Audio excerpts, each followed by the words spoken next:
Haleluya. Firman Tuhan hari ini dalam satu topik menanti pencurahan Roh Kudus dari Kisah Rasul pasal yang pertama. Itulah sebabnya saya selalu berkata, rindukan selalu Yerusalem kita ini. Rindukan selalu tempat ibadah ini. Kiranya orang selalu mencari engkau dan mendapati engkau ada di sini. Bukan di kedai tuak, bukan di kedai kopi, bukan di tempat lain. Ketika orang mencari engkau, ingin menemukan engkau, kiranya mereka menemukan engkau sedang ada berkumpul di Yerusalem ini, sedang berdoa kepada Tuhan, sedang beribadah kepada Tuhan. Dan dimanapun orang mencarimu, dari manapun dia datang, dia akan selalu menemukan engkau ada di sini. Amin. Rindukan ibadah ini. Jangan sia-siakan waktu yang Tuhan beri. Satu hari di rumah Tuhan, kata pemazmur, lebih berharga daripada 1000 hari di tempat lain. Di sini kita menikmati persekutuan, menikmati kuasa Tuhan, menikmati jamahan Tuhan, menikmati pengurapan dari Roh Kudus. Kiranya orang-orang mencari engkau, dia menemukan dirimu ada di Yerusalem ini, ada di rumah Tuhan ini. Engkau sedang beribadah, engkau sedang melayani Tuhan, engkau sedang memuji Tuhan. Dan itu yang dikatakan oleh Alkitab, mereka pergi kembali ke Yerusalem dan di sana mereka berdoa. Alkitab mencatat itu sebelum menjelang hari Pentakosta, 10 hari mereka ada di sana bertekun, berdoa bersama-sama. Itu yang dikatakan oleh ayat 14 tadi. Mereka semua bertekun, gak ada yang bermain-main. Mereka serius untuk Tuhan, serius menyembah Tuhan, serius melayani Tuhan. Bukan sebuah formalitas, yang penting hadir saya di gereja itu. Tuhan tidak suka yang seperti itu. Tuhan tidak mau kita seperti itu. Tapi mereka bertekun. Kata dengan bertekun berarti mereka serius, sehati. Mereka bersungguh-sungguh. Pelayanan mereka bukan pelayanan yang sembarangan. Pelayanan mereka bukan pelayanan yang main-main. Pelayanan mereka serius. Dan saya juga percaya bahwa orang yang serius mengikut melayani Tuhan, berkat Tuhan pun akan serius datang kepada dia. Haleluya. Curahan berkat Tuhan pun akan serius luar biasa datang kepada dia. Itu yang dikerjakan oleh para rasul dan murid-murid ini. Mereka kembali ke Yerusalem. Tetapi umurnya akan berapa? 120 tahun saja. Kenapa begitu jelas juga ayat ini dicatat? Karena ini berhubungan dengan ketika seseorang dibaptis oleh Roh Kudus, maka keinginan-keinginan dagingnya akan dikendalikan oleh Roh Kudus. Yang mengerti katakan amin. Keinginan-keinginan dagingnya tidak lagi itu yang menonjol. Keinginan-keinginan dagingnya tidak itu lagi yang menguasai hidupnya. Keduniawiannya sudah dikalahkan oleh pengendalian dari Roh Kudus. Dia tidak lagi ingin dipuji-puji orang. Dia tidak suka lagi dikultus-kultuskan orang. Oh, kamu hebat, kamu bisa, kamu ini, kamu itu. Bukan itu yang dia cari. Dia tidak cari lagi popularitas dunia, supaya orang lain menyanjung, mengangkat dia, mengatakan dia hebat, luar biasa. Itu kedagingan.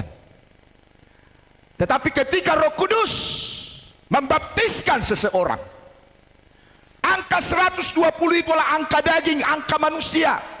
Kemanusiaannya, kedagingannya dikendalikan oleh Roh Kudus. Selama Roh Kudus tidak mengendalikan dia, maka keinginan-keinginan dagingnya itu yang akan mengendalikan dia. Itu sebabnya kesombongannya akan selalu muncul, amarahnya meluap-luap, kedengkiannya selalu ada, akar pahitnya selalu sulit disembuhkan. Kenapa? Karena kedagingannya yang nongol dari hidupnya. Tapi ketika Roh Kudus membaptis dia, ketika Roh Kudus menguasai dia, dia akan betul-betul merendahkan diri, betul-betul kehidupannya diubah. Itulah yang akan kita lihat buahnya dari seorang yang dibaptis Roh Kudus, kehidupan sehari-harinya itu akan berbeda. Haleluya. Dia tidak akan menonjolkan dirinya lagi. 120 ini para murid yang setia dari hari pertama sampai hari ke-10 angka daging tadi, mereka dipenuhkan Roh Kudus. Mereka berkata-kata dengan bahasa-bahasa baru. Mereka diubahkan. Bukan lagi Petrus yang dulu penakut, tetapi dia menjadi Petrus yang berani, yang berkata kepada Tuhan bahwa aku rela mati kalau engkau tersalib, kepalamu ke atas, kakimu ke bawah, saya sebaliknya. Dan itu dibuktikan riwayat hidup Simon Petrus, bahwa apa yang diungkapkannya, dinubuatkannya sendiri tentang dirinya, bahwa sejarah mencatat Petrus itu mati, Simon Petrus itu mati, dia disalib, kakinya ke atas, kepalanya ke bawah. Kenapa sampai begitu berani? Roh Kudus yang sudah mengubah hidupnya. Haleluya. Ketika mereka diperhadapkan kepada mahkamah agama, kepada pengadilan, apa yang ditanya kepada mereka? Dan mereka berkata, ketika mereka dilarang supaya tidak memberitakan tentang Mesias, tidak memberitakan tentang Yesus, apa yang dijawab oleh Petrus dan Yohanes? Silahkan kau putuskan sendiri, mana yang benar di hadapan Allah, takut kepadamu atau takut kepada Tuhan. Tidak mungkin kami tidak memberitakan apa yang kami lihat, apa yang kami dengar sendiri, apa yang kami alami. Begitu beraninya dia di hadapan mahkamah itu, pengadilan tertinggi, dan dia berani berkata, kau putuskan sendiri. Tadinya dia seorang penakut, sekarang pemberani. Kenapa? Roh Kudus yang mengubah dia. Dalam kita beribadah, mengikut, melayani Tuhan, apakah mendominasi keinginan daging dalam hidup kita? Kalau itu masih mendominasi, pelayanan kita tidak akan maksimal. Kekristenan kita tidak akan bisa maksimal. Itu hanya sebagai formalitas. Kristen keturunan, kata orang sering Kristen KTP, Kristen tanpa pertobatan. Tapi ketika Roh Kudus bekerja, tidak melihat usia, tidak melihat status pendidikan, tidak melihat siapa kita, suku apa, bangsa apa, dari golongan mana. Ketika Roh Kudus bekerja, maka hidup kita betul-betul berubah. Haleluya. Betul-betul berubah. Itu yang dikerjakan oleh firman Tuhan, yang dikatakan oleh ayat-ayat ini. Bagaimana penantian daripada murid-murid ini dalam pencurahan Roh Kudus. Mereka berkumpul di Yerusalem, dan jumlah yang dicatat itu adalah 120 orang. Dan bagian yang terakhir, dicatat ayat itu tadi tentang sejarah Yudas. Yudas Iskariot yang menjual Yesus. Kenapa Yudas Iskariot menjual Yesus? Kedagingannya menguasai, ingin mendapatkan ladang, mendapatkan uang, mendapatkan harta. Kedagingannya yang menguasai Yudas Iskariot.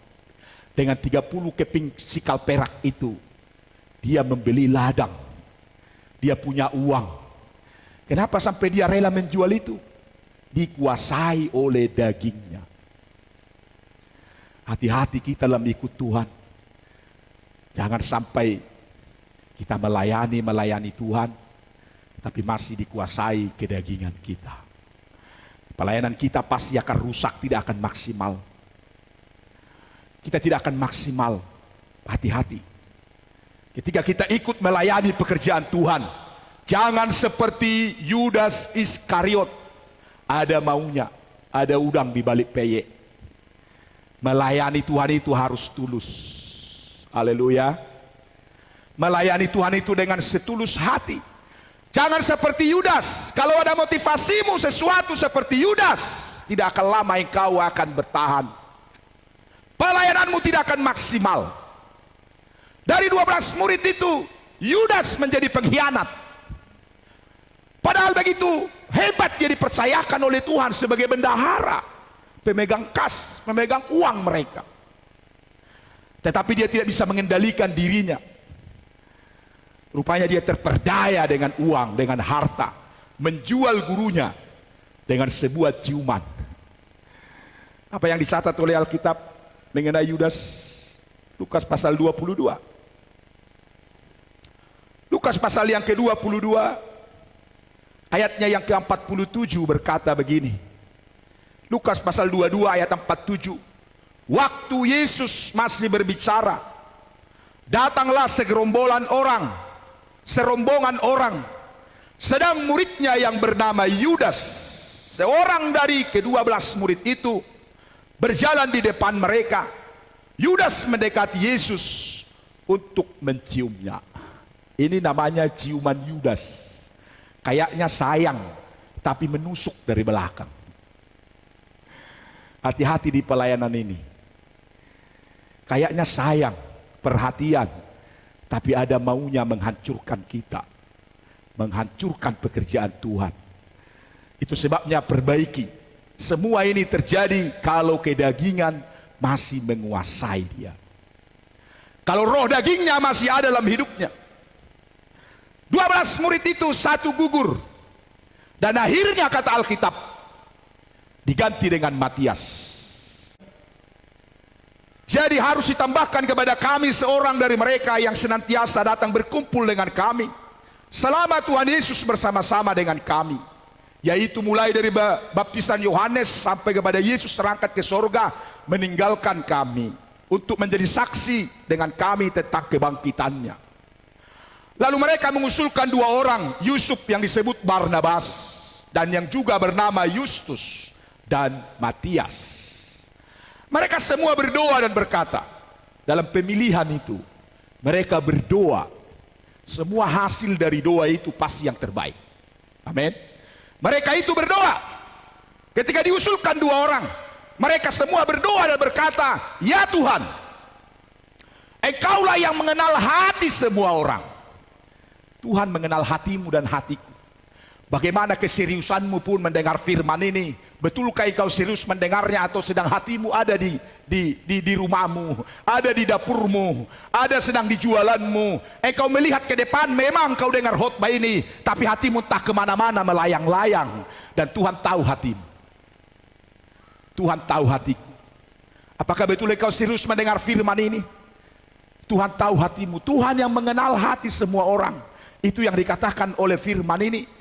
Tunjukkanlah kiranya siapa yang engkau pilih dari kedua orang ini untuk menerima jabatan pelayanan, yaitu kerasulan yang ditinggalkan Yudas yang telah jatuh ke tempat yang wajar baginya. Lalu mereka membuang undi bagi kedua orang itu, dan yang kena undi adalah Matias. Dan dengan demikian ia ditambahkan kepada bilangan ke-11 rasul itu.